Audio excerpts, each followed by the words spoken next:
Hey guys, the one way you want to grow your show is by understanding the data and the results that you're getting so you can optimize, leverage, and do more of the good things and stop doing the bad things. And so when I looked at Potter and I was in touch with Christian Sorensen here, the founder and CEO of Potter, I was super intrigued with how even the data that you could get. I didn't even know it was possible, Christian. So I'm glad to have you on the show. Awesome. Yeah. So I find that data is confusing for everyone in general, no matter what it is. But I find that podcasters, they're just so fixated on downloads and like maybe rankings, and like that is it. And they don't really understand all the nuances involved. So why don't, to start off, I guess, is what data can we get from our podcast? Exactly what you just said is exactly what we also thought, and which is what we tried to kind of answer. Because when we initially me and my co-founders played around with the idea of creating something in the podcasting space, we were like, we didn't come from podcasting. We came from other tech or online related things, and we got interested in the space and decided to look a little bit further into it. And we very quickly got very surprised by how little information is available, how hard it is to get this like independently verified, like third party, how you often have to ask directly and get maybe a screenshot sent through an email. And how the majority, as you said, is downloads. Yeah. And we often don't necessarily agree what a download is. There can be different ways of counting these downloads. Is it more than 60 seconds listened? Is it something else? Sometimes you say download, reach, listen. Exactly what are these? What do we mean when we say them, and so on. And we were very, very surprised by that. And it's mainly probably surprised by how nobody really questioned it. It was just like, that's how it is. Where we thought a little bit, there must be ways of generating a little bit more information. We very quickly learned that there is actually a lot more information that is possible to get, but because of the very unique nature of podcasting being, you host your podcasts with a hosting provider, then distributes to many different streaming services via a feed. So all of these different streaming services hold a little bit of data on your listeners and performance, and your hosting provider holds a little bit, and they don't share the same amount of information. They don't share with each other. The podcaster can get some of it, but they need to log into many different sources. So often it's just that there is a little bit more, but it's very hard to get. And then if you get it, Spotify and Apple, for example, the two big platforms, there you can log in and get a little bit more information, but they don't count the same things, and they don't count in the same way. So even if you do collect that, it can be a little bit confusing. What do they mean here? What do they mean there? So on. Yeah, so I'd say you can't compare apples to apples. It's like, it's almost like you have a little piece of this and a little piece of that, and you try to put it together and figure it out. It's like, my God, you need a degree just to make sense. Almost, right? And you need to, like, so many different places, and you need to kind of try and understand what do they mean when they say this and so on, because there is no like uniform way of doing things. So we actually started out wanting to build an advertising marketplace, but we very quickly gave up on this, and because we realized that there was not a lot of information available, so it's hard to build any kind of filtering or sorting and so on. So we focused on this data thing instead, because we thought we cannot be the only ones who are blind here. And so, well, your question was, what can we get? And I agree, downloads are super important, but downloads as a standalone metric can be a little bit misleading. I think the biggest second one is consumption rate or listen through rate, which is, how much is being finished of your episodes in percentage. Because to us, at least, that is as important, or maybe even slightly more important than downloads, because yes, maybe your download numbers are going up, but the average consumption is going down drastically. Well, then it shows that you're somehow putting the show in front of people who theoretically should be interested, but your content is not engaging, which is maybe more of a red flag than not being able to get it out there in the first place. The way to get this now is you log into your Spotify and your Apple creator dashboard, and because they will show this information in varying ways. Of course, you will not be able to get this information off those of your listeners that come from any of the other many platforms. Right. But in most cases, a combination of Spotify and Apple will make up anywhere from 40 to maybe 60% of their total listens. So those two combined is a decent proxy for, your awesome audience as a whole.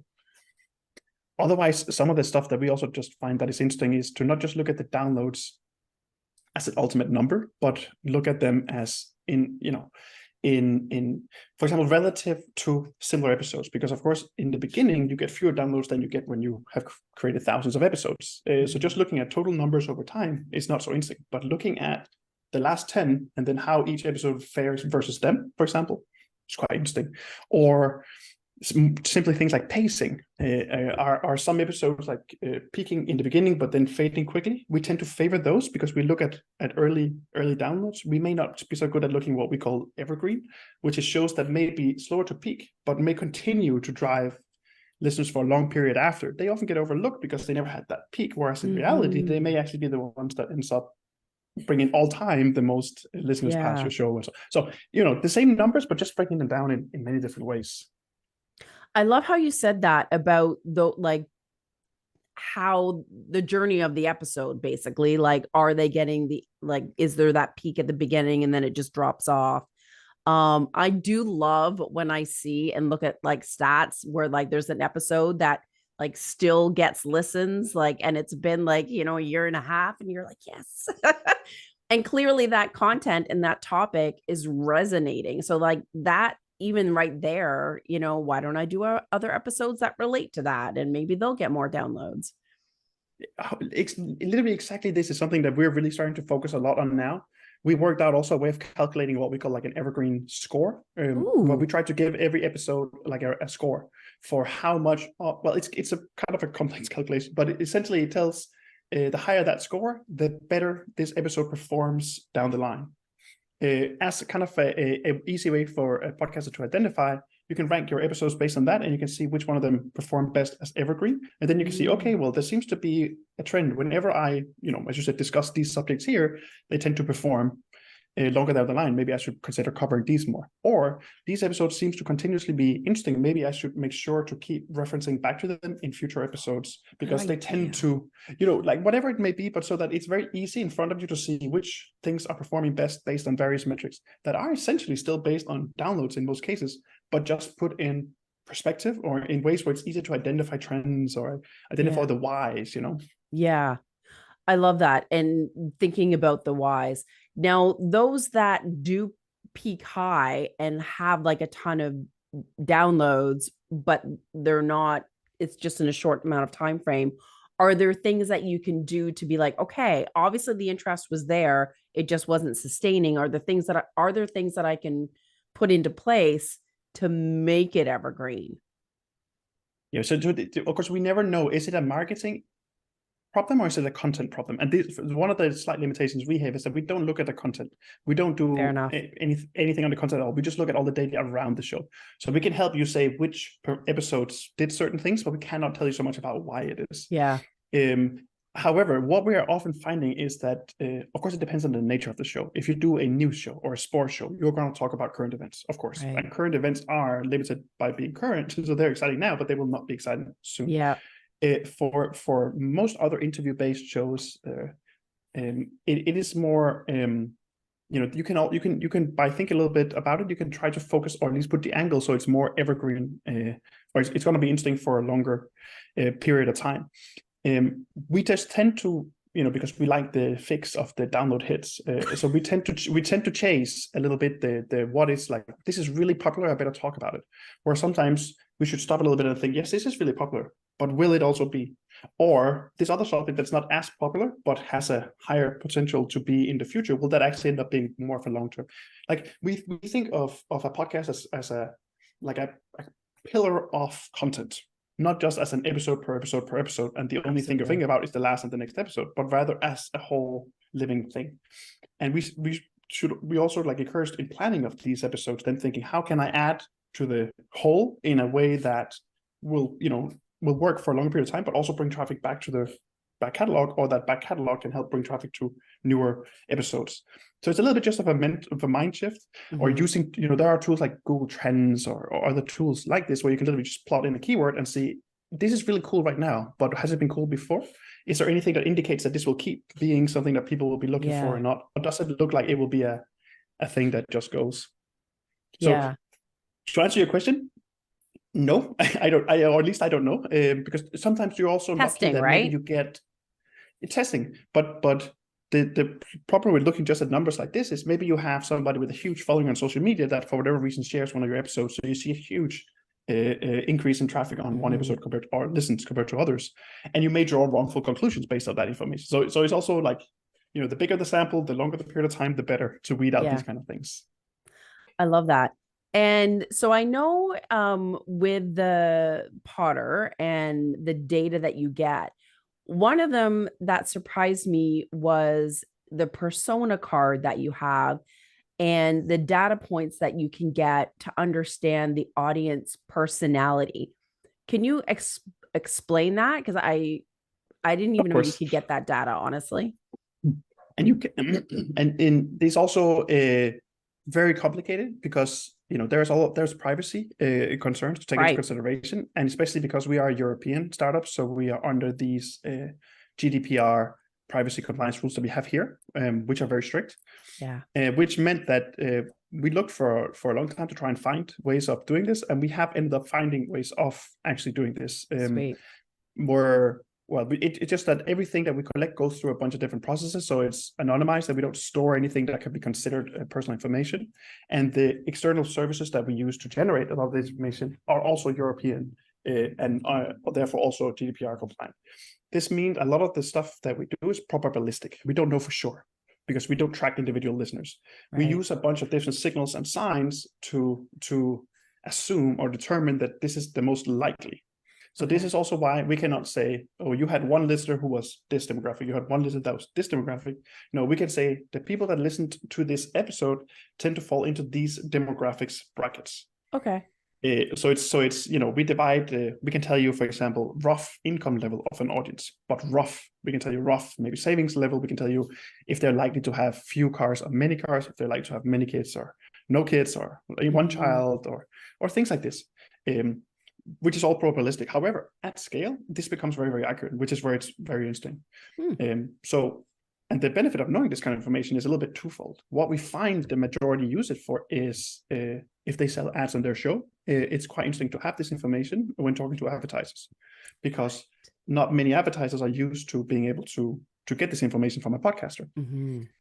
What we more hope that it also can be used for, and that we're trying to build ways of using it for, is for podcasts to understand the audience better, because we feel that can help with content creation if you have a better idea of who is listening.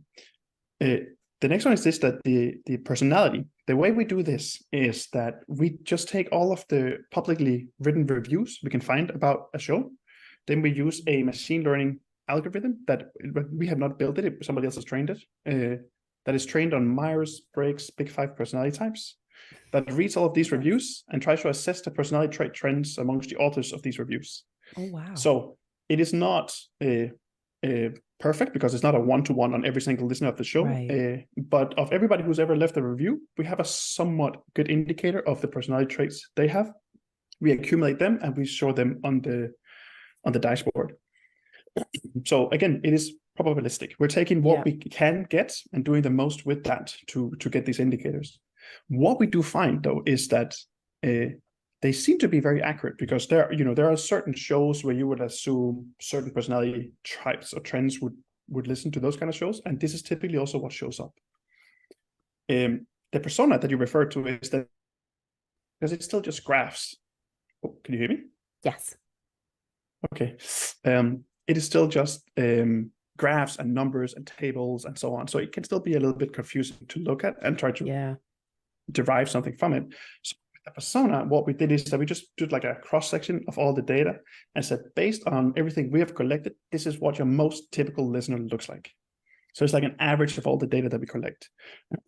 This, and then we use an AI tool, the 𝗨 from OpenAI, to draw what this persona could look like. So we send a request off to them and say, male of this age, from this region, with these interests, with this whatever, and it sends us back for option, and you can then choose who of those four you want to represent like your persona.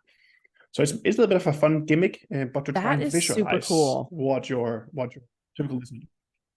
Yeah, that is so neat.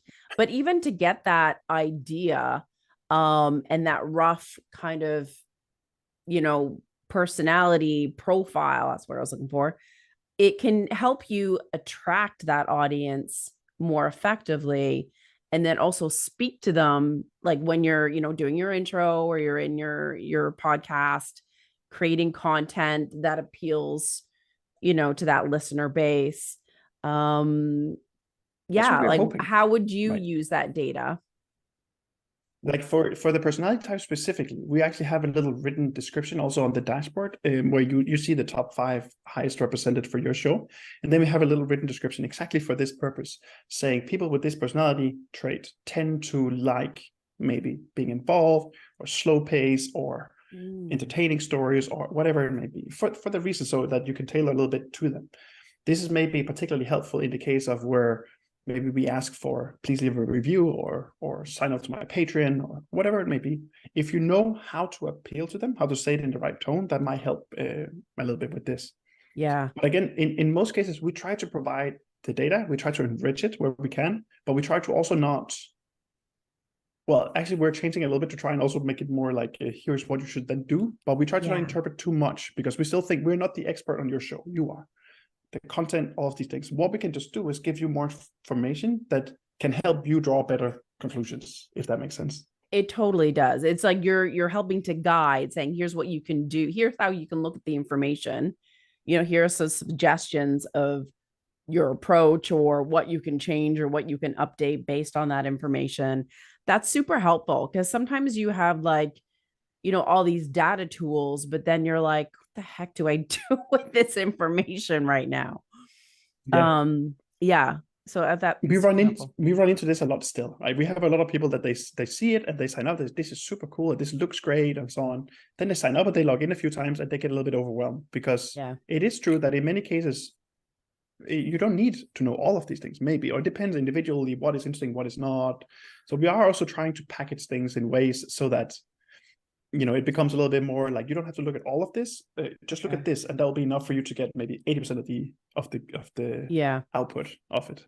And even in business, like you can't analyze everything, your emails, your Google Analytics, your Facebook ads, you can't analyze it all and then make tweaks to everything all at the same time. Like you have to like, okay, I'm going to focus on this one thing and make changes. Now you also have, obviously you check like downloads and rankings, but I saw also that you have interest charts. Is that kind of like part of that persona card where you share what your people's interests are so that you can tailor to it? Yeah, we take the interests. They are calculations based off those demographics. Yeah. So again, they're probabilistic, and it's more like if you belong to this income bracket, this education level, and this many children in the household, you're likely to have this interest.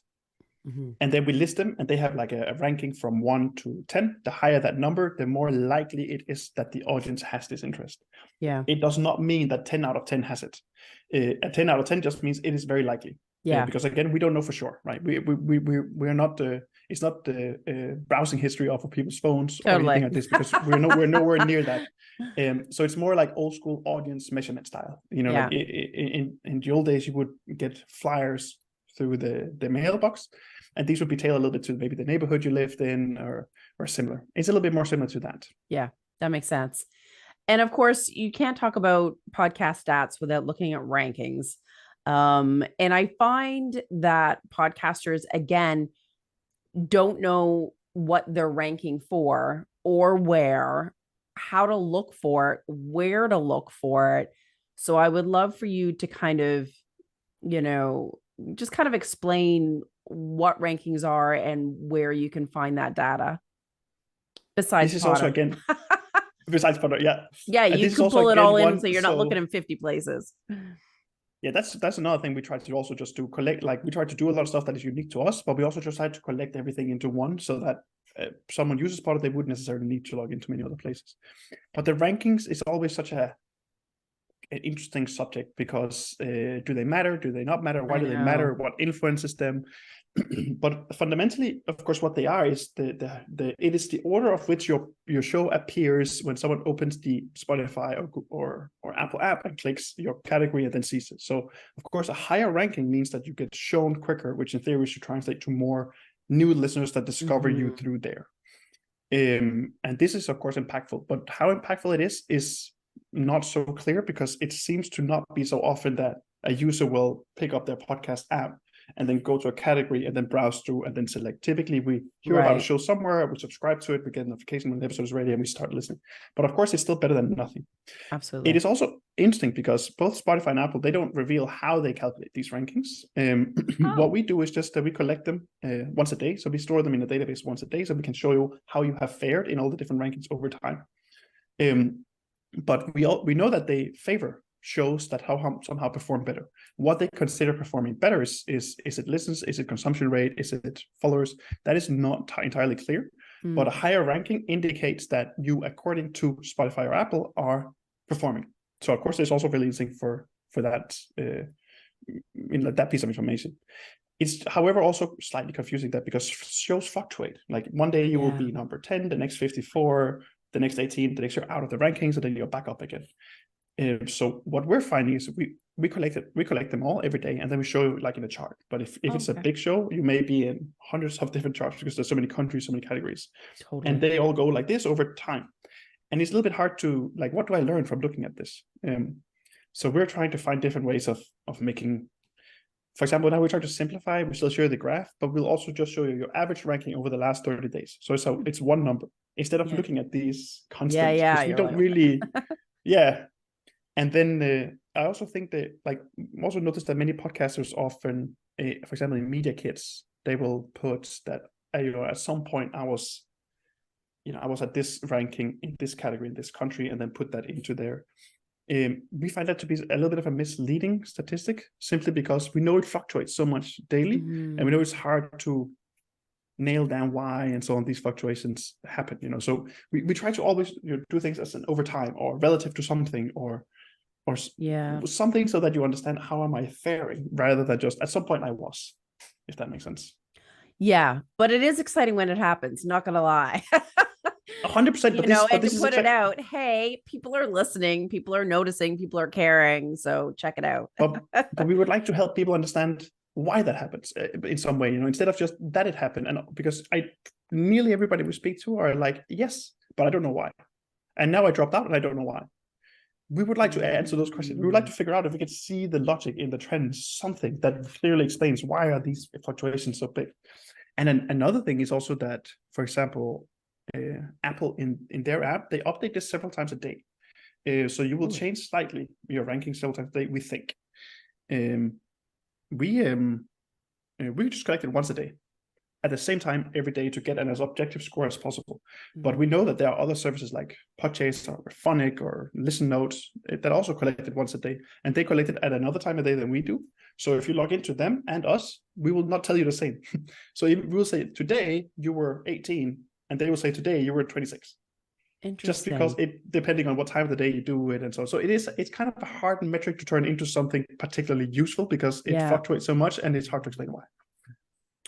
So does every podcast directory have a ranking?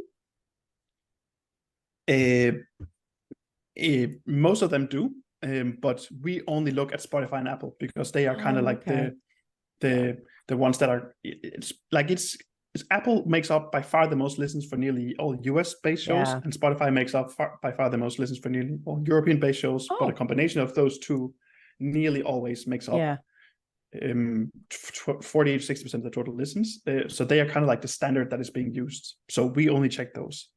Right. And I heard the more reviews that you have, and when you get new reviews, that it affects your rankings. Is that accurate? Reviews is another one that is very interesting, because we keep trying to also tell people, get more reviews, ask for more reviews, because if nothing else, psychologically, if people are browsing through and they see, two equal shows, but one has more than your ranking, like more than your score, is the number of reviews we think we can see in the data. So if you have 500 or 200, or if you have 5,000, then the one with 5,000 is going to get more new listeners simply by people that are curious than the one with 200. I think, however, Apple at some point went out and said that reviews do not impact the rankings on their platform. But whether this is true or not, we don't know for sure. Why don't they disclose all this stuff? Why don't they have like transparency of how their rankings, their algorithm, I don't know. intellectual property. I don't know. And if people know how, then they could try to predict the future. And I don't know. I think it's just a way to stay. Keep us guessing. We have something. Yeah, exactly. We have something you don't have mentality. You know? Yeah. It drives me nuts. And so, like, is there anything that we can do to boost our rankings from your experience?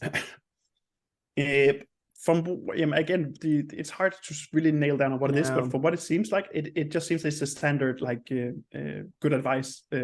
Try to, again, we don't know for sure the reviews, but probably they impacted. Try to get more people to listen. Try to get them to listen to more of your show.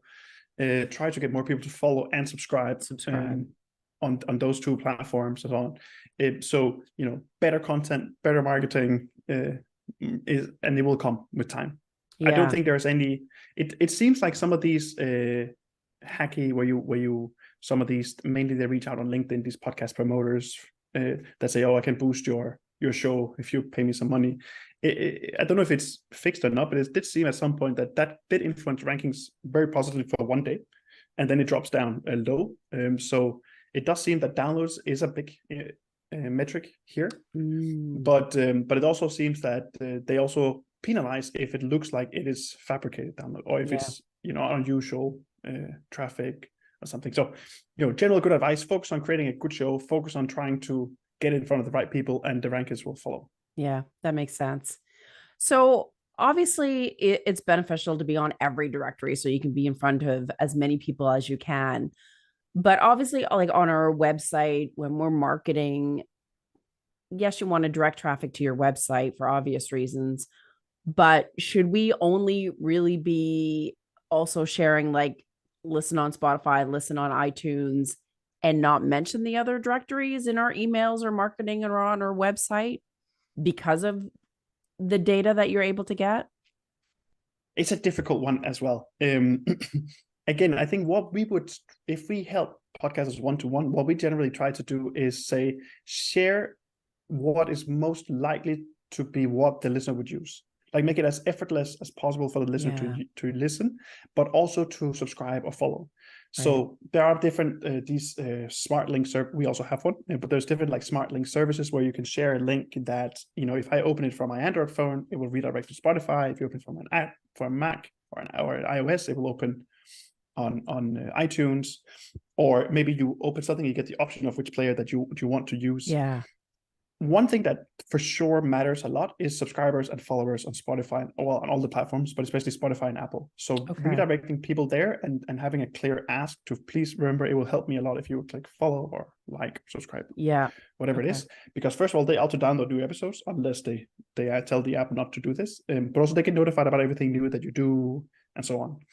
But at the same time, what we also think a lot about here is the podcast is often, you know, it's content, it's marketing content in a way. And typically we're trying to achieve something at the end of this. And a website is very, very important.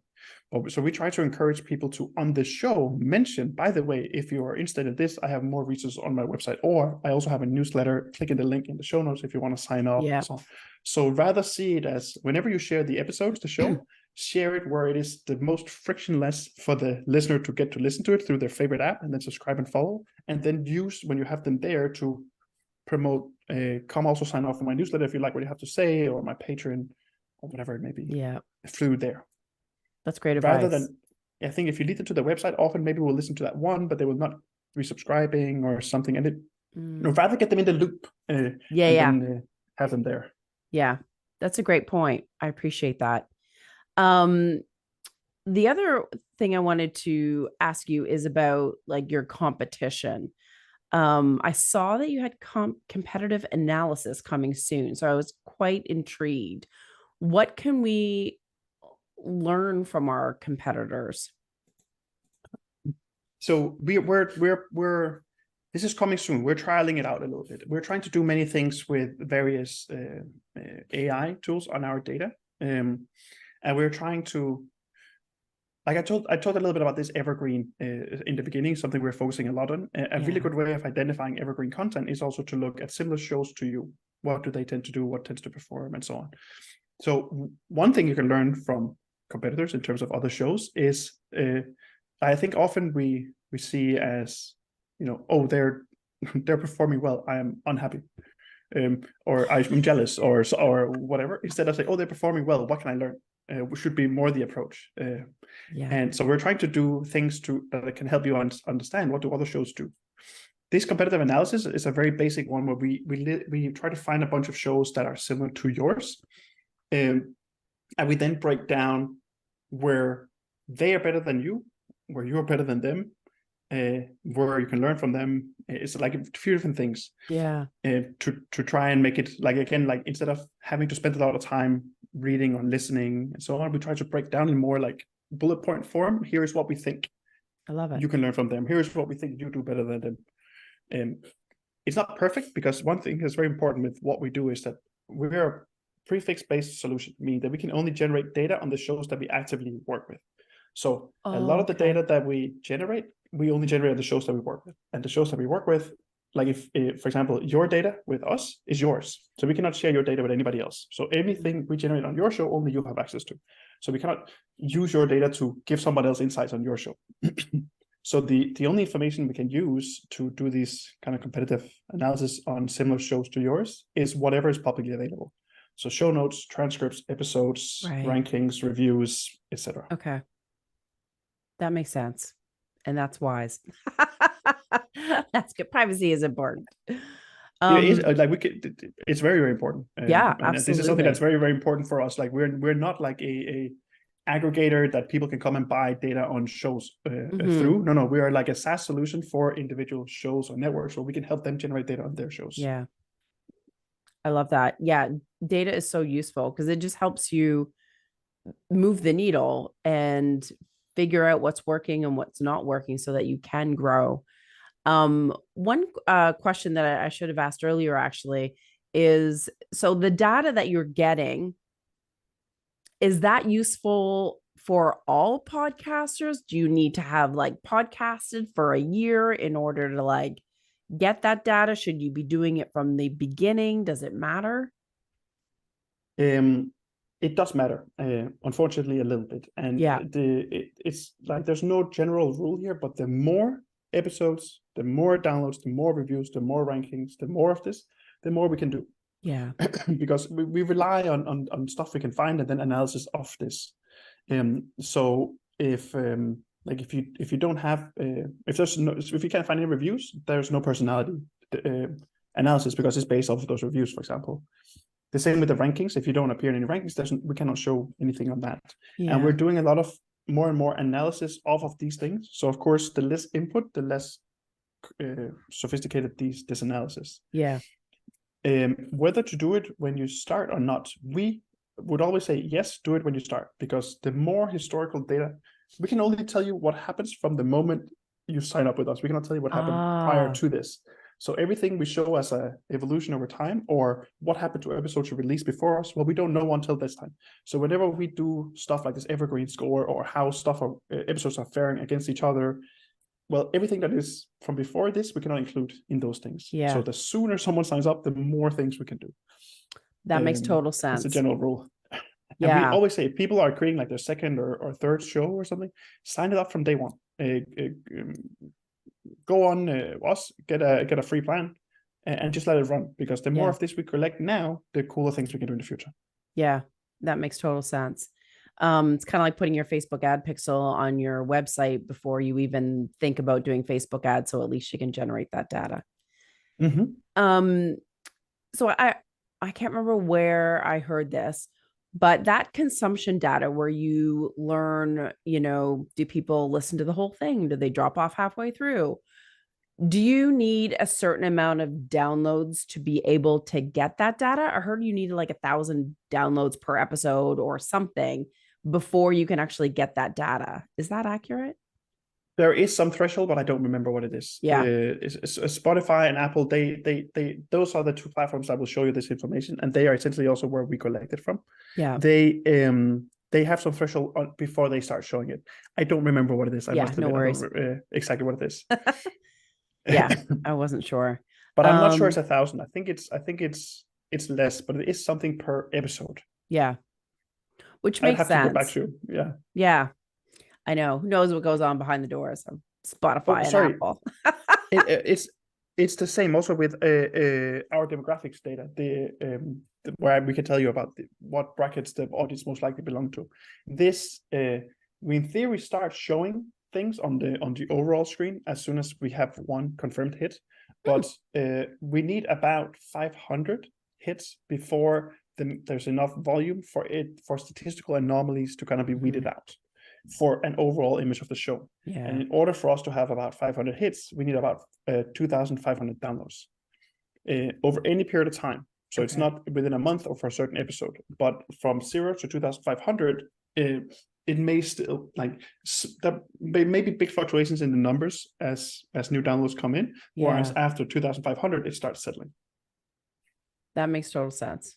Yeah, I mean, you need the numbers in order to collect data. You can't collect data from 5 things. So. Yeah, and you can very easily draw wrongful conclusions. Yeah, you can very easily draw wrongful conclusions, right? If you start changing everything based on that initial data, well, it may change very quickly.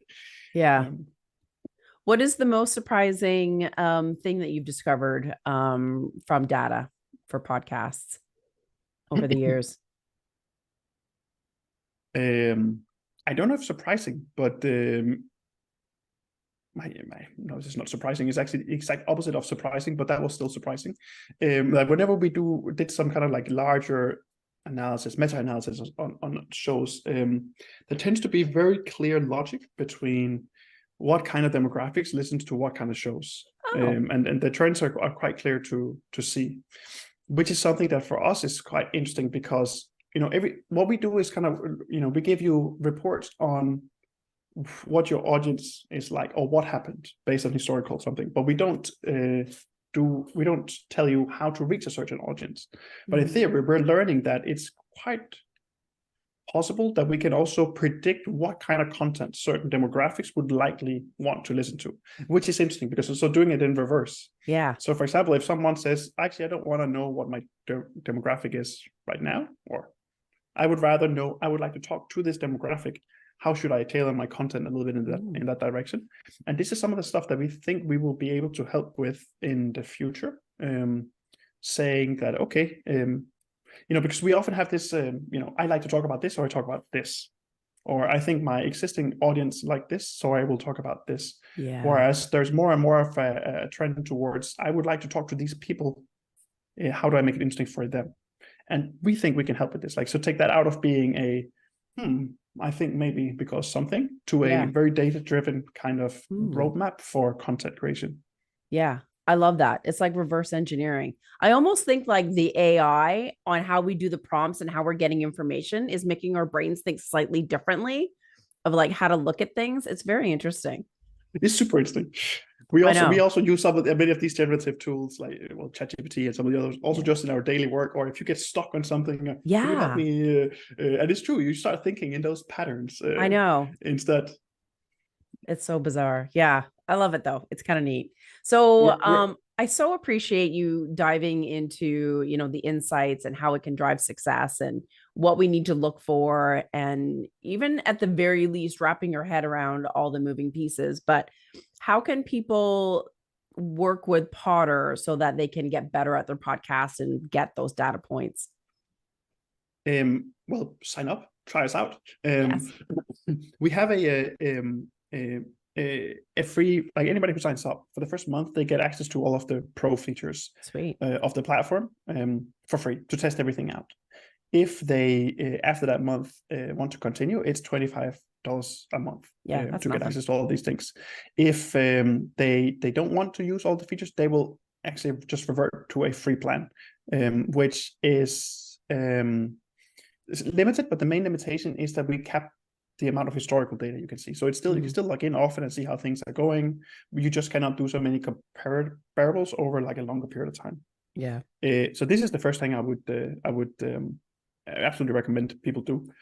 We're trying to set up this new also kind of onboarding sequence of emails where we, instead of just focusing on here's how you do this, here's how you do that, we will try and help you understand specifics about your specific show based on the data, Mm. to try and help provide a little bit of the value, and try to give some very early pointers as to here's what we think you should try in the next 30 days that may help drive a little bit extra growth.